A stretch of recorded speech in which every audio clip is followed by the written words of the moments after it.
Baik teman-teman AB Channel TV, selamat berjumpa lagi. Kali ini AB Channel TV kehadiran atau lebih tepatnya kedatangan tamu spesial. Spesialnya karena sudah ada jadwal, tetapi karena beliau sibuk dengan teman-teman yang lain, jadi dijadwal ulang.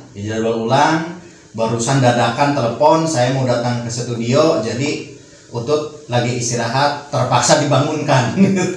Karena kameramen jauh dari Kasokandel. Selamat datang Wanaro. Kumaha, sehat? Alhamdulillah. Nah ini beliau Wanaro. Nah Wanaro itu sepengetahuan saya, beliau ini pemilik Grumala. Grumala itu grup Majalengka Baheula. Betul ya Wanaro ya? Jadi Majalengka Baheula teh, atau sebelum ke Majalengka Baheula, Wanaro tuh sebenarnya siapa? Oke, Assalamualaikum warahmatullahi wabarakatuh. Assalamualaikum. Sampurasun. Nepangkeun saya adalah Wanaro ya. Kalau orang-orang teman-teman ya yang seiwan lah gitu ya, sepermainan gitu ya, menyebut saya itu jurig. Jurig. Nakutin jurig. Iya. Jurig. Istilahnya tuh jurig itu juru gejlik. Oh, juru gejlik. Jadi juru gejlik itu ya tim kukurusuk lah gitu. Misalnya di tempat menghabis ini ada tempat yang perlu ditelusuri oleh kami, yang datang gitunya. Disebutnya tuh ya udah, siapa sih yang mau ngagejelik ke sana gitu. Jadi ngagejelik itu istilahnya tuh kukurusuk menempati tempat yang akan dituju kita, bahwa di situ dicurigai ada situs atau apa, disebutnya ngagejelik. Ngagejelik, juru orangnya gitu. Sanagara dalam bahasa Sunda mah, dalam bahasa Indonesia yang panitia atau tim lah gitu ya. Jadi singkat juru gejelik, akhirnya jadi jurig gitu. Siapa yang mau jadi jurig ya gitu. Ya kita berdiri tahun 2014 sebenarnya. Tadinya sih awalnya main-main, orang-orang penghobi komunitas ontel lah gitu ya. Main-main di Majalengka Kota, menemui tempat-tempat bersejarah seperti Gedung Juang, Gedung Jangkung, Kerkop gitu ya. Tapi lama-kelamaan akhirnya berkembang jadi skup Kabupaten Majalengka gitu ya. Tadinya cuma skup kota Majalengka saja, akhirnya berkembang skup Kabupaten Majalengka. Maksudnya begini, jadi akhirnya dari luar kota Majalengka, Bang, itu di situ di saya tuh kayaknya ada bangunan zaman dulu, bisa atau makam atau apa. Akhirnya kita datangin lagi, akhirnya di sebelah selatan sana intinya Talaga, Bantar Agung, terus Raja Galuh. Akhirnya banyak yang kita tuh tolong dilihat apa. Kami juga heran. Ada saya mulai lahir sejarah itu juga, bukan ahli geologi atau budaya atau apa. Saya juga cuma lulusan SMA.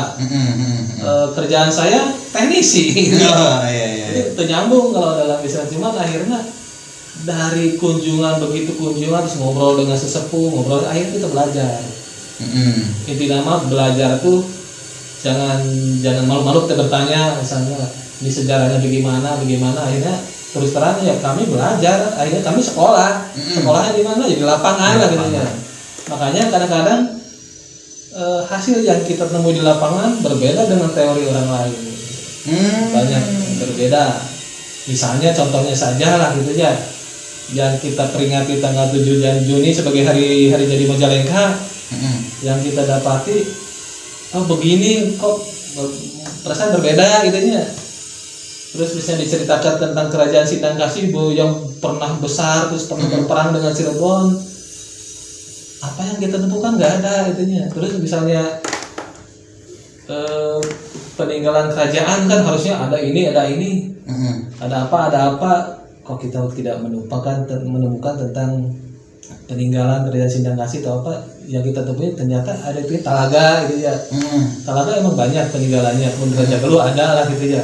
Tidak banyak, pasti ada kalau Raja Galuh. Kemudian Talaga ya lebih banyak lagi Talaga ya. Nah, Sindang Kasih itu apa gitu, peninggalannya apa kan, peninggalan berbentuk apa ya, mungkin ya gitulah. Jadi akhirnya yang namanya Kabupaten Majalengka kan bersekian ratus tahun, ternyata yang kita temui bupatinya baru ada tahun 1819 gitu kan. Gitu kan. Jadi hanya Terus apa sih peninggalan kerajaan, seharusnya ada raja atau turunan terus siapa kita belum menemukan gitu ya. Ya begitu akhirnya mungkin dulu mah Sindangkasih itu memang pernah ada tapi tidak berbentuk kerajaan besar seperti Talaga, seperti Raja Galuh, seperti Galuh, kerajaan apa lagi yang di luar sana yang gede-gede itu. Mungkin Sindangkasih sih ada, menurut saya sih ada, pernah ada cuman tidak begitu besar. Nah kita temukan itu sepertinya emang Sindangkasih ada tapi berbentuk kalau dalam ini mah umbul gitu. Umbul itu jadi pasal dari satu kerajaan, misal pasal dari Pajajaran gitu, bagian dari kerajaan besar. Gitu. Nah, Oke.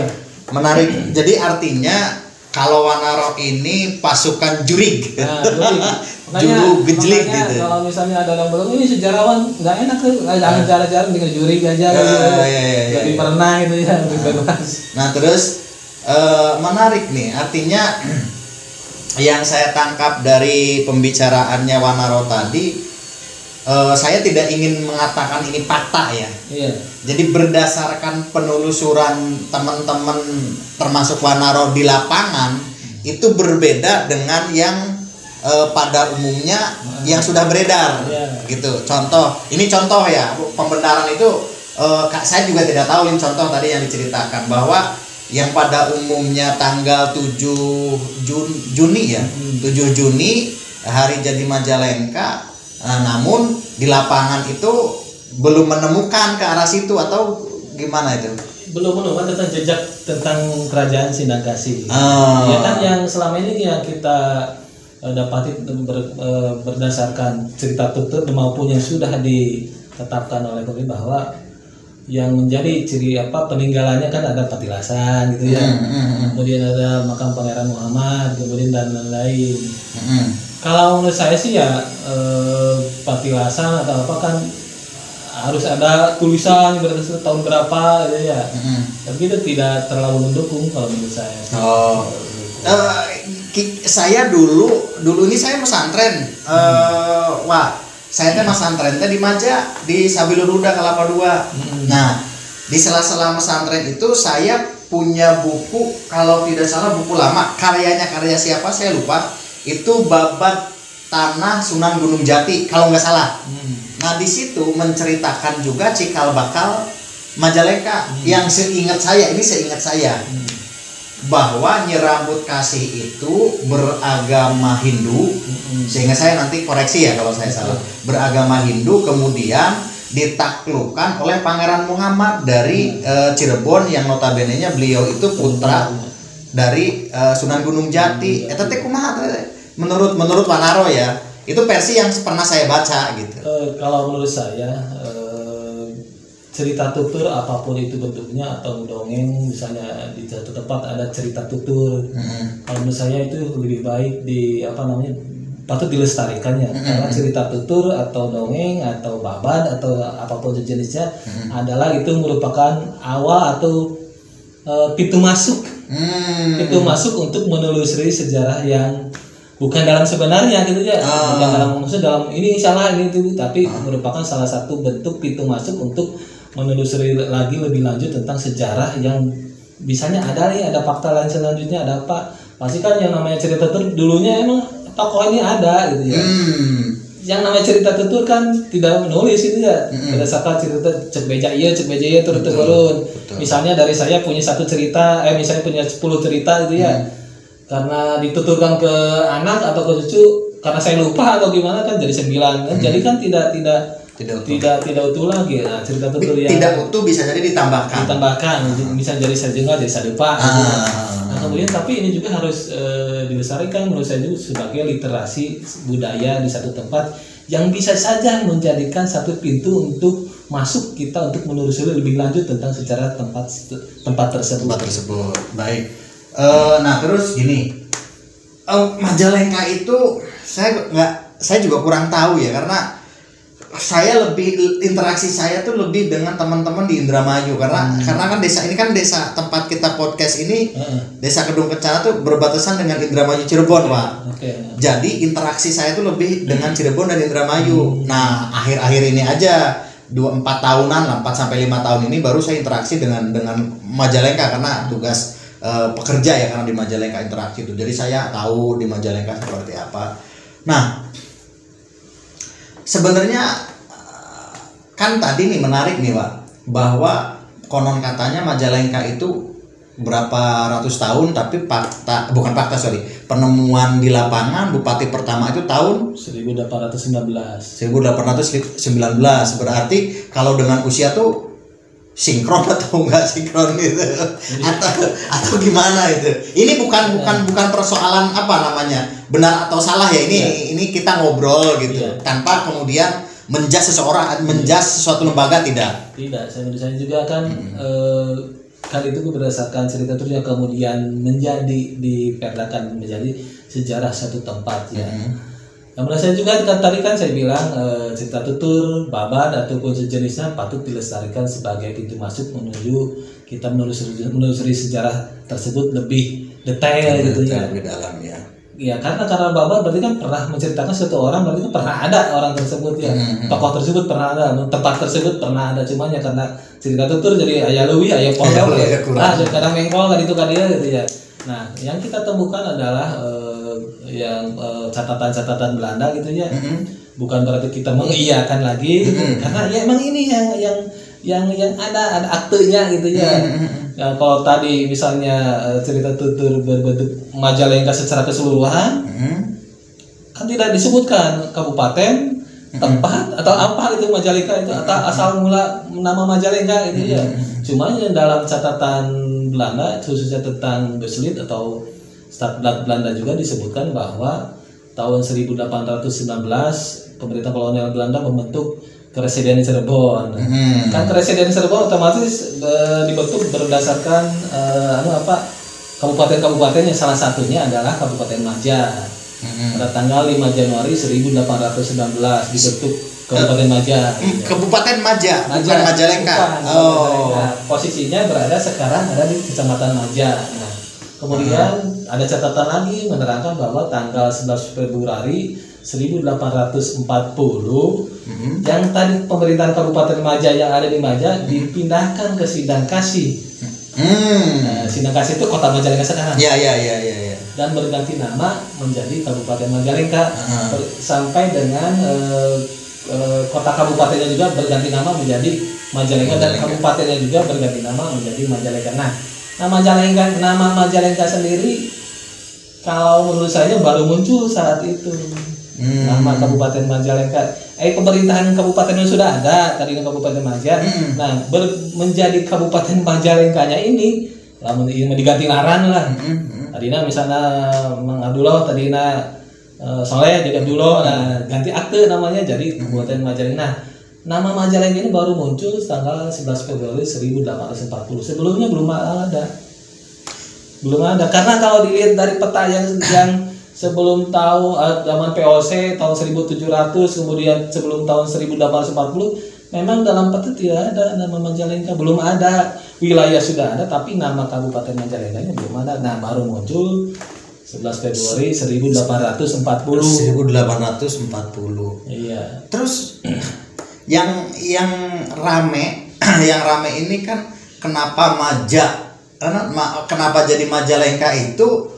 Karena orang Cirebon mempunyai penyakit yang sulit disembuhkan. Ubarna teh aya buah Maja nulangka, jadi Majalengka gitu. Kan itu sudah tadi udah diceritakan bahwa itu adalah berasal dari cerita tutur. Cerita tutur tadinya sajengka jadi sadepa jadi dua depa. Kadang nirut jadi sasenti meureun gitu. Jadi akhirnya tadinya kan Maja, kemudian Maja dihilangkan jadilah Majalengka. Dihilangkan tuh mungkin dalam Jawa Cirebon dihilangkan tidak ada langka mungkinnya gitu. Majanya jadi langka mungkin jadilah Majalengka. Tetapi buah Maja itu ada. Sampai sekarang masih banyak. Ada berarti. Banyak, tidak hilang tapi ada. Ada buah Maja tuh ada. Tapi buah Maja teh bisa dimakan tuh sih? Bisa kalau udah matang. Kalau udah matang bisa. Jadi kan benar kalau berdasarkan toponimi ini ya. Toponimi. Toponimi ya. Kalau toponimi itu misalnya tempat sejarah kenapa disebut tepat berasal dari apa, dari tokoh, dari kejadian atau apa, dari alam. Nah, menurut saya toponimi Majalengka berdasarkan dari alam. Dari alam apa? Yaitu Majalengka. Nah, sebenarnya kita juga tidak sepakat ya Majalengka atau Majalengka. Ya, Majalengka atau Majalengka gitu ya, benar-benar. Kayak Kedung Kancana apa Kedung Kencana gitu. Nah, kalau dari menurut Profesor Tatang Mangun gitu ya, guru besar di Universitas UNJ itu ya, Nasional Jogja, bahwa Majalengka itu berasal dari bahasa kuno. Majalengka berasal dari bahasa kuno, dari maja dan lengka. Nah, maja ini yaitu buah maja. Buah maja. Lengka di sini bukan berarti hilang, tapi lengka ini persamaannya adalah pahit. Oh, Majapahit. Majapahit. Ya, itu Majapahit. Berarti lengka, kirain saya tuh lengka tuh langka gitu. Lengka itu dalam menurut Profesor Tatang lagi bahwa lengka itu artinya adalah pahit. Jadi buah maja yang pahit, akhirnya dari persamaan Majalengka itu ya Majapahit, emang benar. Wah, bener tuh, kamu dapat hadiah tuh, bener. Jadi Majapahit gitu. Terus ya buat ongkos. Oh gitu, jadi versi Prof Tatang itu dia kan beliau kan ini juga lah ilmuwan gitu ya. Apa sih sebenarnya ternyata Majalengka itu sama dengan Majapahit. Jadi ada yang pernah ada yang menyebut oh Majalengka mah sama aja Majapahit, tidak benar gitu ya. Terus sama dengan Bilbatikta. Terus artinya si Bilbatikta cenah kita. Bernuk. Bernuk. Jadi ceritana Bernuk mah kieu. Wah, aya ketua Dekma ke base camp yayasan. Saya kan ada yayasan Bangun Adi Utara bergerak di pendidikan sosial dan seterusnya lah. Nah, datang ke lembaga pendidikan, kita kan punya kursus bahasa Inggris. Nah, di belakang itu kalau yayasan saya itu kan kawas saung-saung gitu, wah untuk berbentuk gedung saung-saung. Nah, kan depan-depannya teh ada pohon-pohon, aya nakal berenuk. Takal beduk dewek lompat si ketua teh Kang Oki teh lompat. Yuk, maja. Cek saya. Wah, rasahan tuh pugu berenuk kan gitu. Bilbatikta. Buah bilba yang pahit. Karena yang dipresentasikan sebagai dalam tanda kutip Majalengka itu ya, buah maja itu sebenarnya buah manis tuh mah. Buah maja yang manis, tapi kalau Majalengka buah maja yang pahit atau artinya Bilbatikta atau sama dengan Majapahit itu ya itu buah bernuk, buah bilba. Si. Jadi saya agak menarik nih tuh. Menarik saya itu terkait bab Majalengka nih. Ini bukan berarti pembenaran ya. Saya bukan berarti pembenaran juga, cuma berdasarkan pengetahuannya Wanaro juga ya. Terus saya sih berhak menanyakan gitu. Berarti buah maja yang di maja yang sekarang ada di kan konon kata di pendopo ada buah maja ya. Ada. Itu manis. Manis tuh. Kalau nggak asak tuh manis, tapi bernuk asaknya pahit banget. Oh, berarti bisa dikatakan ya tadi yang sekarang beredar buah maja tuh bukan yang manis sebenarnya, yang pahit, yang ini berarti. Iya, yang buah bernuk itu makanya Mang Eman Songgeri, Mang Aing Majalengka artinya naon bernuk situ. Oh, ngambak nih. Dijabarkan gue saya itu. Ya gitu ya. Nah, ini berdasarkan kata, itu berdasarkan kata dan berdasarkan arti kata kemudian menjadi kalimat akhirnya menjadi ini gitu jadinya. Majalengka sama dengan Majapahit, sama dengan Bilbatikta, sama dengan Bernuk. Bilbatikta itu bahasa ininya apa Sangsekerta. Sangsekertana berarti bahasa Pandir nama Bernuk gitunya. Gitu ya. Terus Bernuk akhirnya dibalik dulu aya teh Bernuk asal teh banyak. Oh, banyak. Bernuk tuh dulu zaman dulu sebagai batas wilayah, sebagai pagar dan merupakan emang ubar itu tuh ubar panas dalam yang nyambung lagi sama yang Cirebon. Ubar wow Bernuk tuh emang obat.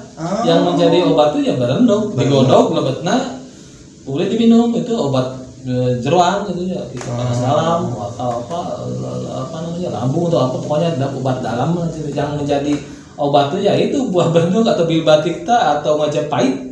Oh, bisa berarti bener nyambung dengan Cirebon tadi buah-buah mah buah Bernuk lu jadi ubar teh kan gitu buah-buah gitu. Itu juga sama dengan kelas apa keluarga buah maja sama aja.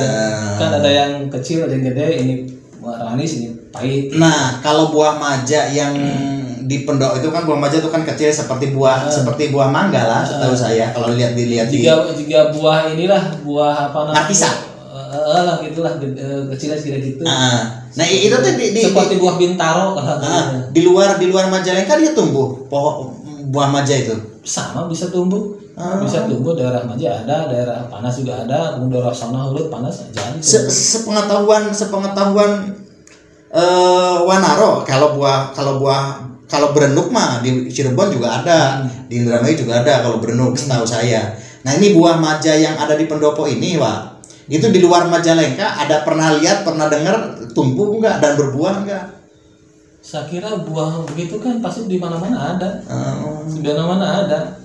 Yang menjadi istimewa karena ada dongengnya ini. Ada dongengnya ini. Kemudian ada versi lagi nih tentang Majalengka bahwa Majalengka itu berdasarkan penelusuran profesor dari Belanda, ada catatannya lah bahwa Hendrikens namanya itu ya. Hendrikens itu orang Belanda. Hendrikens menulis bahwa Majalengka itu berasal dari yang tadi Majapahit itu ya, artinya Majapahit, kemudian versi kedua bahwa Majalengka itu berasal dari kata Madya Alengka. Berarti itu versi lain versi ya. Lain. Madya bukan versi lain menyebutkan pengertian Madya Alengka. Madya berada di tengah, Alengka beradalah wilayah atau Tatar gitu. Jadi wilayah yang berada di tengah gitu. Ya bisa lah diartikan begitu karena kota Majalengka kan di tengah-tengah, selatan, tengah, utara. Jadi dulu juga mungkin udah memetakan itu ya. Selatan, tengah, utara itu sudah memetakan gitu. Oke. Ini kalau dibedah itu kaitan baru pembukaan soal Majalengka ya, Pak. Sejak Desarua ada orang yang nyebutnya, bisa orang nyebut Majalengka, cina ya Majalengka, tapi lamun orang nyebut Majalengka asa buhun gitu ya. Sok hate orang Majalengka. Asa buhun lah gitu ya nyebut itu tapi Majalengka secara umum lah orang-orang menyebut secara umum, tapi orang nyebut beletuk kan nyebut Majalengka. Perasaan saya nggak tahu sih kalau orang lain bisa menyebutkan nama buhun lah gitu. Nama buhun itu maksudnya? Kuno atau tua lah gitu. Orang-orang yang tua lah gitu. Iya. Oke, Pak. Panjang kalau cerita Majalengka kalau Bapak asal usulnya ya. Tidak akan cukup 1 jam saya rasa. Bahkan bisa jadi lebih. Nah, Majalengka ini, Pak. Oke, di dulu bener dah. Haus ongko teh ngobrol teh. Majalengka itu, Pak. Bahasanya itu hiji atau dua. Bahasa nu aya di Majalengka teh. Bahasa kumaha maksudnya? Bahasa sehari-hari nah. Kalau menurut saya mah Majalengka itu karena tadi Madya Alengka itu ya ada di tengah-tengah ya. Bahasa tuh ada irisan-irisan itu ya. Ada pertemuan dari bahasa Priangan, terus Sundanya juga macam-macam. Ada Sunda yang terpengaruhi oleh Kromo Inggil itu sopan gitu, ada yang dalam tanda kutip bukan kasar menurut saya sih ya, yang tidak begitu terpengaruhi, kemudian ada bahasa Cirebonan dan Indramayu dan bukan bahasa Jawa menurut saya sih ya, karena Cirebon dan Indramayu ada bahasa tersendiri gitu. Iya benar. Jadi ada irisan begitu lah, makanya ada punten aja yang disebut dengan Jaware gitu ya. Kalau menurut saya sih ya itu adalah irisan pertemuan perbatasan antara Cirebon dan Indramayu. Bahasanya juga ya Cirebonan dan Indramayunan gitu ya. Kemudian makin ke sana ke tengah bahasanya udah Sunda. Kemudian ada juga Lemes gitu ya, panta bahasa. Kemudian sampai ke Maja ke sana lagi udah kental dengan panta bahasanya gitu yang terpengaruhi oleh bahasa dari Mataram. Gitu. Nah, kalau daerah utara kayak saya, kalau saya kan janda nih Jawa Sunda, Jawa Sunda, jadi Jawa Indramayu, Jawa Cirebonan gitu ya. Bahasa mereka ya kalau memang Indramayu Cirebon itu bahasa sendiri, bukan bahasa Jawa sebenarnya saya sepakat itu. Nah, kami lebih ke bahasa, kalau saya meminjam bahasa Jawa gitu, Jawa lah kalau saya Jawa, mengistilahkan Jawa, karena pantas, kalau daerah sini mah dekat dengan Indramayu Cirebon. Nah kalau Pakidulan ada salah satu desa di Lewi Munding, dihimpit Sunda, tapi Patuanan kan ya desa Patuanan, tapi Jawa, dan Jawanya juga beda. Awan-awan, bahasa awan-awan teh pura-pura gitu. Karena kebetulan saya keturunan sana, Pak, keturunan Patuanan gitu. Jadi bahasa Jawanya juga berbeda. Mau disebut bahasa Jawa Cirebonan ente, disebut bahasa Indramayu ente. Oke. Tahu nggak Pak terkait Patuanan itu? Pernah ya mainlah ke sana ya. Yang bahasa nanti beda. Beda. Emang kalau menurut cerita tutur dan balik lagi kita cerita tutur bahwa mereka adalah awalnya sih orang-orang dari sana, dari Cirebon. Betul. Patuanan tuh karena banyak orang-orang yang punya luhung lah nyampe ke sana dan dituakan orang-orang sana, jadi akhirnya disebut dengan orang situ, blok situ Patuanan karena di situ banyak orang tua dalam tanda kutip, berarti bukan tua gitu tapi luhur ilmuna geus masagi baru gitu ya. Kemudian ada yang kebalikannya apa? Di daerahnya berbahasanya Cirebonan, ada di situ bahasa Sunda termasuk Kodasari contohnya lah.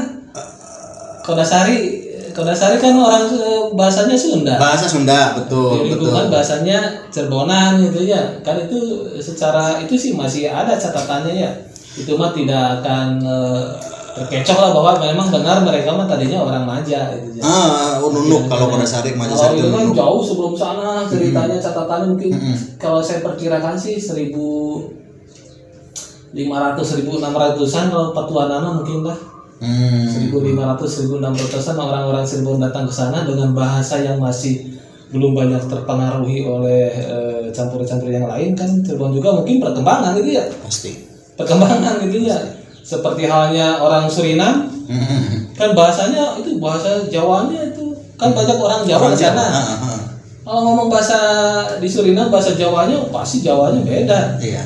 Mungkin begitu juga halnya dengan orang-orang Papuan karena yang ketika itu bahasa Cirebonnya masih asli dalam arti ya belum banyak terpengaruhi oleh bahasa lain, jadi akhirnya mereka ngobrol dengan bahasa saat itu sampai sekarang bahasa saat itu yang masih ada masih dipakai gitu. Iya. Jadi itu Patuanan tuh emang agak unik ya, agak unik ya di tengah-tengah. Seperti halnya dengan orang-orang Kodasari itu ya, yang tadinya dari Nunuk tahun 1939 secara bergelombang pindah ke Kodasari, Majasuka, pas sekitarnya itu ya, bahasanya ya bahasa Maja gitu, bahasa Nunuk gitu ya. Masih asli. Sepengetahuan Wanaro, ini kan saya tinggal di Ligung nih Pak. Sepengetahuan Wanaro, ada sejarah apa di Ligung? Masalah dulunya kan, perasaan dulu pernah ketemu di mana?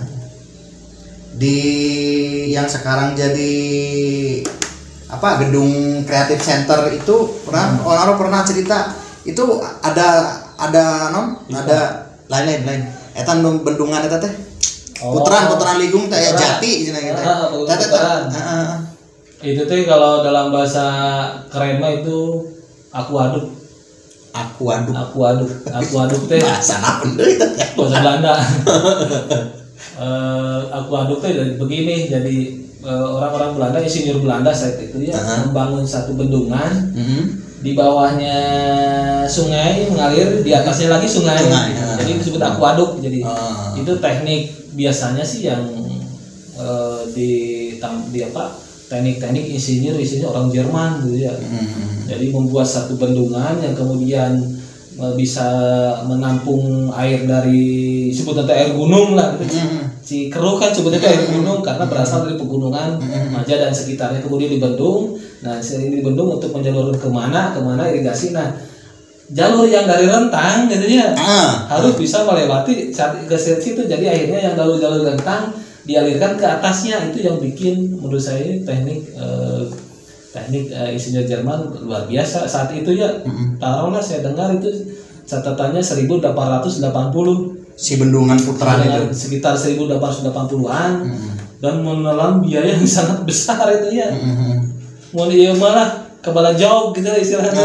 Lamun jarang kontraktor jamaah ini mau rugi gitu. Rugi anu kuduna misalnya ini 5.000 pengeluaran itu sampai 5.000 gitu membengkak. Pernah mangkrak heula cenah gitu catatan si bendungan eta teh. Jadi kuduna duit aya 1.000 ieu bisa sampai 5.000 sampai 7.000, itu memang biaya besar karena tidak terhitung kan tadina meureun lah itu ya. Kuduna ieu jalur ieu kumaha dikumahakeun, itu pembangunan lama tuh. Karena rentang sendiri tahun 1906 kan bayangkan aja berapa puluh tahun itu. Dari 1890-an sampai 1906 ya 10 tahun lebih baru rampung sampai beres dengan itu sungai apa namanya tuh yang di atas akuaduknya tuh. Aduh saya lupa namanya itu. Pokoknya yang dari datang bisa melewati situ aja tuh. Nah kemudian peninggalan si Pohon Linggung itu ada makam Belanda di sini. Di sebelah mana? Ampel apa namanya itu? Bendungan itu. Bendungan kan sebelah sini ya. Kemudian kita lewat ke sana jalan terus lembur di dia sampai dekat perbatasan ini ada makam Belanda. Pertamanya saya dikasih tahu bahwa di situ ada tugu, katanya tugu tapi gede katanya. Cuman udah hancur, saya bilang ke sana. Ini kayaknya makam Belanda kasih itu ya. Berarti setelah bendungan berarti dari putaran ke kanan ya ke kanan ke sana lewat jalan gede ke sana ke terus ada kandang domba terus ada sungai lagi situ. Sinduk Praja atau Sinduk Praja. Ya ingat saya Sinduk Praja lah ketemunya itu ya. Nah dekat Sinduk Praja itu ada kata itu ada tugu Pak, katanya tugu apa nggak tahu pokoknya gede udah lama itu dikeramatkan lah gitu ya. Pas saya lihat ke sana, ini mah makam Belanda saya tuh. Nah kemungkinan itu saya kalau lihat gayanya tuh gaya makam itu kayak gaya tahun 1880 ke sini lah gitu. Bentuknya tuh model begitu.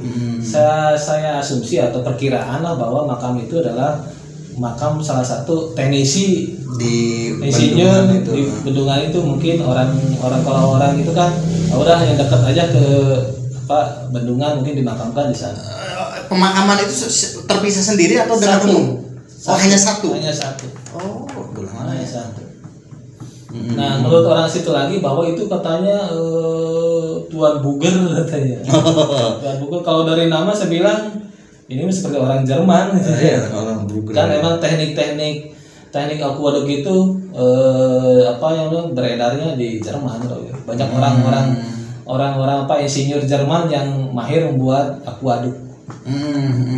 Bisa jadi itu Tuan Pugar itu ya teknisi atau insinyur orang Jerman.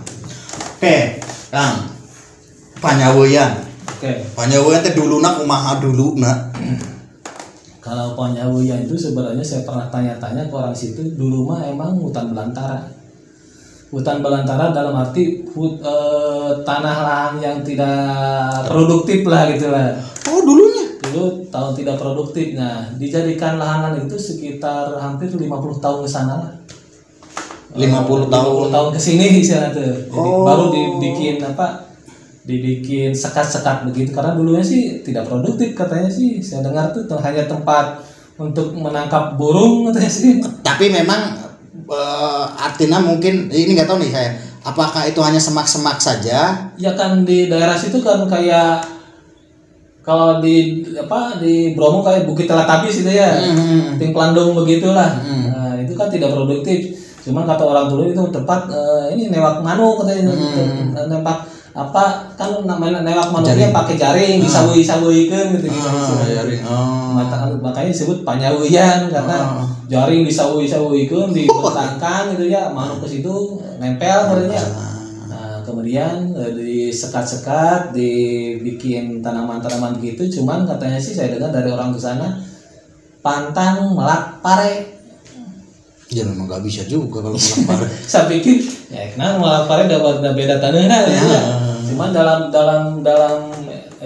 atau namanya pamali atau naon bisa juga kepercayaan mereka kepercayaan bahwa melak pare mah merenya untuk nama sakitu gitu ya.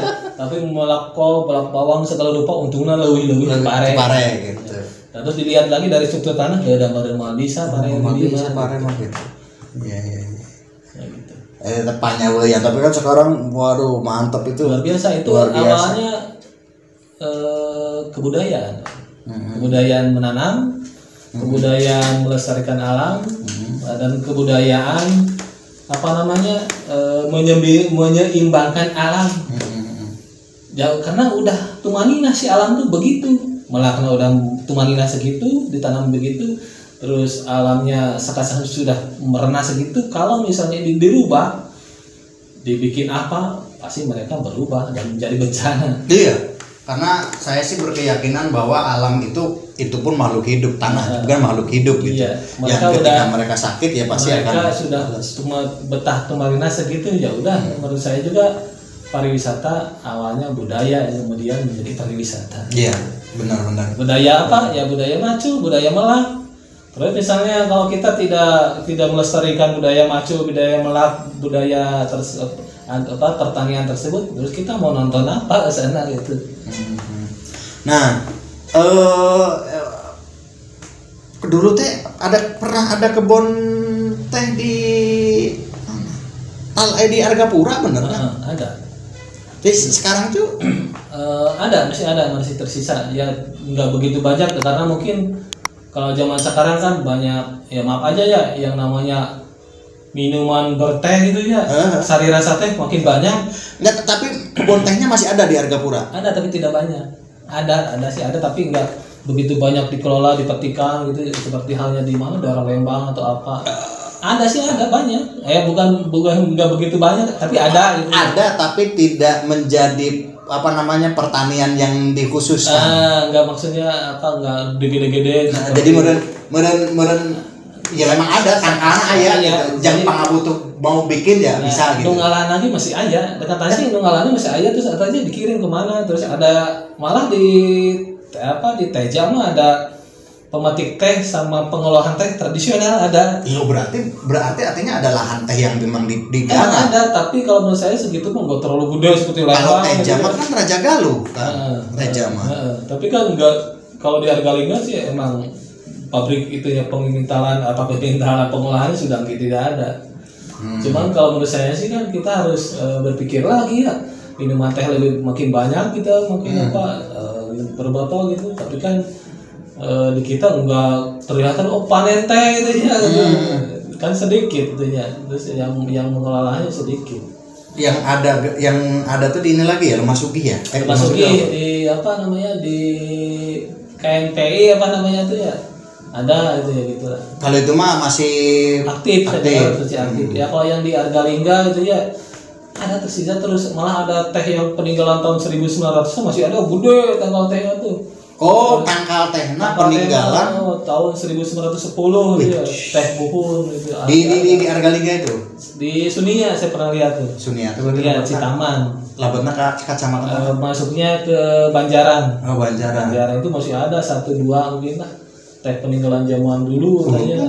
Taman jangkung segini lah ada. Itu peninggalan berarti kan zaman dulu bukit-bukit itu dipalakan teh gitu ya. Terus kemudian kopi gitu ya. Kemudian kina gitu ya.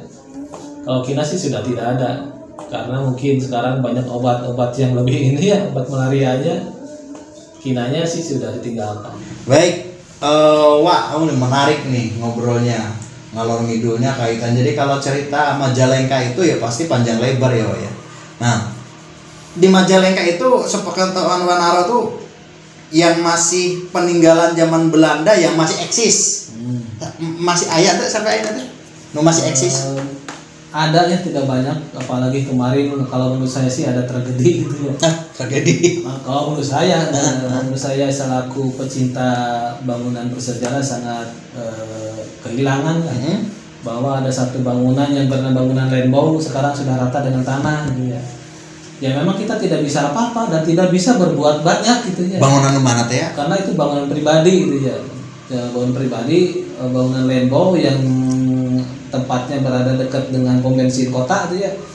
Pom bensin kota kadang aku dua imah ada bangunan tua gitu ya, anggreng. Kalau menurut saya itu anggreng dan wah sangat luar biasa. Itu adalah milik pribadi dari keturunan Tuan Patih Abdeling.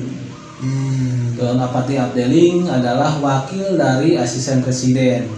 Nah, dalam catatan saya bahwa pemilik rumah tersebut adalah Raden Latif Wirasumantri. Beliau adalah Patih Abdeling dari Keresidenan Cirebon, berada di Kawadanaan Majalengka. Jadi bisa disebut Patih Abdeling, beliau pun bisa disebut dengan Wadana Majalengka saat itu yang dilantik pada tanggal 5 Agustus 1896. Lengkap gitu ya, kan saya ada catatannya gitu ya. Nah kemudian rumah tersebut diwariskan kepada keturunannya dan sempat ditawar-tawar karena emang udah lama tuh mau dijual tuh ya udah sekitar 10 tahun yang lalu lah. Malah saya sempat ngobrol dengan yang di Majalengka itu ya, orang-orang terhormat di Majalengka, bagaimana sih ini kalau misalnya dibeli oleh Pemda gitu ya, kemudian dijadikan aset Pemda, yang harus jadi aset Pemda jadi naon lah, jadi kantor kebudayaan atau tempat-tempat meriung atau apa yang inti nama bisa diselamatkan menjadi cerita ke anak cucu kita bahwa ini bangunan yang menurut saya sih antik dan megah sekali. Gayanya gaya apalah namanya lah, gaya neo romansa apa namanya gitu ya, dengan pilar-pilar yang gede gitu ya, khas zaman dulu gitu ya.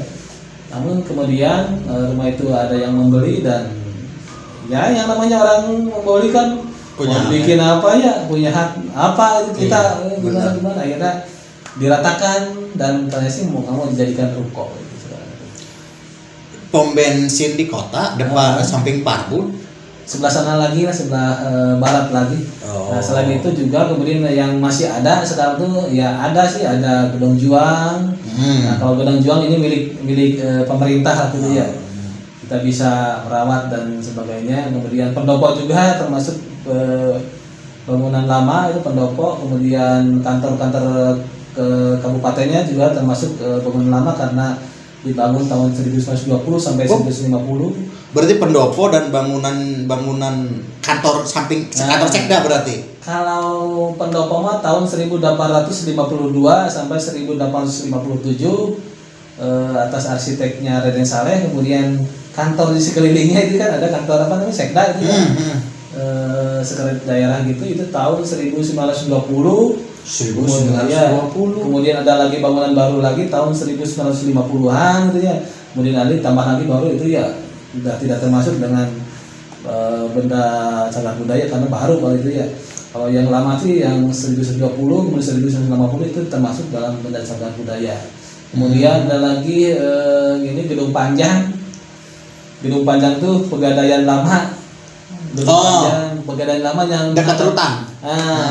Disebut Gedung Panjang karena bentuknya memanjang. Makanya sebenarnya kalau bangunan lama zaman kolonial Belanda mau unik-unik namanya pasti diawali dengan gedong gitu. Diawali dengan gedong, ada gedong Jangkung, gedong AR, gedong Panjang, gedong Jati. Gedong Jati itu kantor perhutani lama yang pernah dijadikan syuting film Mereka Kembali itu tahun 70 berapa lah. Kemudian gedong apa namanya itu? Gedong Papak gitu ya.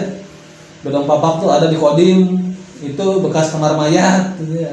Disebut gedong Papak karena bentuknya yang kotak gitu ya, gedong Papak. Ya diawali dengan ini gedong-gedong gitu kan. Terus gedong Uyah ya. Kalau gedong Uyah sih udah tidak ada sekarang. Kemudian gedong Lembau tadi selain disebut gedong Lembau disebut juga dengan gedong Pati. Sebenarnya awalnya sih disebut gedong Pati karena rumah Pati ya. Pati, yang rainbow itu. Pati karena wakil dari asisten residen kan. Pati itu ada dua macam di Majalengka tuh dulu zaman kolonial itu ada Pati wakil dari bupati, kemudian ada Pati wakil dari asisten residen, jadi ada dua. Kemudian yang lebih eksis lagi Pati Abdeling atau Pati asisten residen. Pati asisten residen itu biasanya diambil dari saudara dari bupati tersendiri. Jadi ya itu gedong-gedong Uyah sudah ada. Kalau disebut gedong Lembau karena selain menjadi pati, biasanya sih dalam pati itu suka mencatat pertanahan atau apa agraria. Kalau dalam zaman sekarang disebut dengan notaris mungkin lah. Pencatat akta tanah. Jadi dulu mah pati diberi kewenangan untuk mencatat tanah atau agraria yang berada di Majalengka. Jadi akta tanah dan agraria dan lain sebagainya disebut dengan, kalau nggak salah disebut Departemen of Land Bow gitu. Jadi akhirnya disebut dengan Tuan Land Bow, Tuan atau Gedong Land Bow gitu. Padahal itu profesinya ya. Jadi selain menjadi pati, ya itu profesinya tadi gitu. Tugasnya selain menjadi pati Majalengka, tugasnya lagi untuk mencatat atau pencatat, ya itu akta tanah itu. Itu sih rumah yang putih itu yang sering ramai tuh, sering ada aja yang bahas tuh. Rumah yang putih di Jalan Abdul Halim kalau nggak salah. Jangkung. Gedung Jangkung katanya. Gedung Jangkung datang mah mun boring ngejalan papang. Oh, jelas pernah ayah siga menaraan ka luhur. Gedung Jangkung. Gedung Jangkung itu peninggalan Belanda. Itu peninggalan Belanda, tapi pemiliknya bukan orang Belanda tapi orang keturunan Tionghoa. Oh. Jadi itu dia tuh saudagar kaya gitu itulah. Dia pemilik perusahaan lah, perusahaan agen kalau zaman ayeuna meureunna. Selain agen apa ya, membeli beras, membeli gula. Oh, distributor sembako. Anemer lah gitu, anemer itu bandar, zaman dulu mah bandar. Namanya Babah Ciacubi. Babah Ciacubi. Babah Ciacubi. Babah tuh kalau dalam bapak tuan atau bapak penamaan orang-orang Tionghoa. Tapi itu kayaknya nggak ditungguin mah. Ada yang tunggu. Oh, ada yang nungguin. Aki Camat itu yang nunggunya yang pesuruh lah. Oh, yang artinya bukan keluarganya, berarti Bukan, tapi, kepercayaannya yang nunggu di tapi situ. sewaktu-waktu ada yang nginep di situ. Waktu ada yang nginep, misalnya lebaran, liburan atau apa. Keluarga pemilik sekarang kumpul gitu. Pemilik sekarang adalah Haji Ali Saleh. Jadi keluarganya sering kumpul kalau lebaran atau apalah. Yang pertama sih Babah Ciacubi. Nah, Babah Ciacubi itu punya anak dan lahir di rumah itu Ciakian Liong. Ciakian Liong itu adalah William Suryajaya, pendiri Astra Internasional. Berarti keturunannya Pak Erick Thohir dong. Ya mungkin saudara mungkin. Ya karena kan Pak Erick Thohir itu kan keturunan Iya. Astra. Iya. Ya, mungkin saudara lah. Saudara. Saya dengar itu pemilik Astra William Suryajaya atau Ciakian Liong ya lahir di rumah itu tahun kalau nggak salah tanggal 24 Desember 1923. Oke. Jadi pendiri Astra itu lahir di gedung tinggi itu. Benar. Kalau lahir di Majalengka, iya betul. Saya juga pernah literaturnya saya pernah baca. Ya lahir di gedung itu. Di rumah itu. Makanya Gedung Jangkung adalah salah satu ikon heritage Majalengka. Salah satu. Dia bisa dijadikan ikon heritage Majalengka karena di mana lagi ya bangunan seperti itu kecuali daerah Jakarta, Medan gitu kan. Iya. Jakarta, Bandung. Makanya dan catnya putih sampai sekarang putih. Iya. Terus ada lagi depan gedung Panjang. Pojok seberangna sebelah sini gedung DPR. Itu gedung Jati, gedung Perhutani Lama. Enggak, mepet banget jalan raya. Nempel jalan raya. Gedung AR. Oke, gedung AR. Pokoknya mah depan Pegadaian. Udah seberangnya aja depannya. Karena tadi rumah zaman baheula teh. Gedung Jati itu. Eta teh. Gedung Jati Perhutani Lama nu rada mudun gitu. Rada mudun. Gedung Jati Perhutani Lama itu perkisarannya dibangun tahun Berarti itu masih peninggalan, sama. Cagar budaya berarti ya. Iya, itu miliknya perhutani. Ya dulu Teti Kadi itu kecilnya di situ. Siapa? Teti Kadi itu artis. Karena bapaknya waktu kerja di Dandim. Nah, gedung itu dulunya sebelum menjadi perhutani lama tuh menjadi rumah dinas Dandim. Nah, Kolonel Kadi itu pernah tinggal di situ, dinas di Majalengka, dan itu rumah dinasnya dulu mah disebutnya BODM. Nah, dia tinggal di situ. Teti Kadi itu kecilnya di situ. Bapak saya yang sering ngomong. Teti Kadi didinya terletik nama. Yang mana namina zaman dulu orang dinas pasti kan ikut sama keluarganya. Kolonel Kadi namanya tuh, Bapak Kolonel Kadi. Ya udah pernah dinas di situ, menjadi rumah dinas kan. Zaman sekarang mah rumah dinas Dandim pernah. Iya. Kan gedung AR dulunya Kodim, betul. Sebelum pindah ke Tonjong, Kodimnya di situ. Terus ditarik ke sini pabrik gula. Pabrik gula Kadipaten, pabrik gula Jatiwangi. Itu kan ada menara tuh. Cerobong. Cerobong itu dulunya 1 atau 2 sih di situ? Tiap pabrik pasti punya cerobong ya. Di Kadipaten ya cerobong, di Jatiwangi ya kalau nggak salah itu 1896 berapa lah. Kadipaten mah strategis eueuh cerobong mah. Maksudnya berarti tinggal Jatiwangi. Kan itu mah industrialisasi mesin apa namanya itu? Revolusi industri. Kan dulu belum ada cerobong mungkinnya, jadi baru memakai hawa apa Dubai gitu. Kemudian masuk ke era industrialisasi revolusi industri, mendatangkan mesin gitu nya. akhirnya diperlukan cerobong gitu karena itu pabrik gula oke bisa bergenerasi pemilik katanya sih, pertama orang Jerman, kemudian orang Prancis, kemudian menjadi Belanda itu ya. Jadi berapa generasi dari 1840-an sih ya sampai 1890-an, berarti kan udah berapa puluh tahun itu cerobong itu ya dibangunnya. Tadinya kan nggak ada, tadinya sih mungkin tunggu padu bae mungkin pabrik gula padi, kemudian ada revolusi industri yang mendatangkan mesin-mesin segitu gedenya build up deh itu ya. Dari Belanda, dari Jerman, bayangkan mangkuna kumaha. Tapi itu bagian daripada masuk cagar budaya tuh Kang. Cagar nanti budaya sudah budaya, cuman ya saya sudah tidak ada. Enggak, kan Ayu Jatiwangi kan masih ayah Cerobong masih udah masuk, harusnya sudah masuk. Iya. Kan yang penentuan benda cagar budaya itu harus ada pendataan dulu. Nah, yang mendata siapa ya? Tim TACB bekerja sama dengan Pak Arbur gitu ya. Tim TACB adalah tim ahli cagar budaya kan. Tim ahli cagar budaya dibentuk oleh tenaga cagar budaya. Ada orangnya, tenaga cagar budaya berdasarkan apa? Pelaporan gitu. Ada orang yang mengajukan, berarti saya bisa menjadi masuk tim ahli cagar budaya sebagai pelaporan untuk misalnya itu tuh kita harus teliti menjadi cagar budaya. Nah di Majalengka itu belum ada, belum pendataan sih sudah ada lah, pendataan sih awal sudah ada. Berarti THCG-nya belum ada. THCB sudah ada, cuma baru 2 orang kan, minimalnya 5 orang. Berdasarkan ahli sejarah, sarjana arkeologi, sarjana hukumnya, dari bentuk bangunan arsitekturnya, kemudian pelapor ini. Nah di Majalah belum terbentuk. Jadi bagaimana untuk kita menjadikan benda cagar budaya ditentukan ke Acan. Seperti halnya pernah ada kasus terjadi di Maja itu ya, perusakan makam. Iya.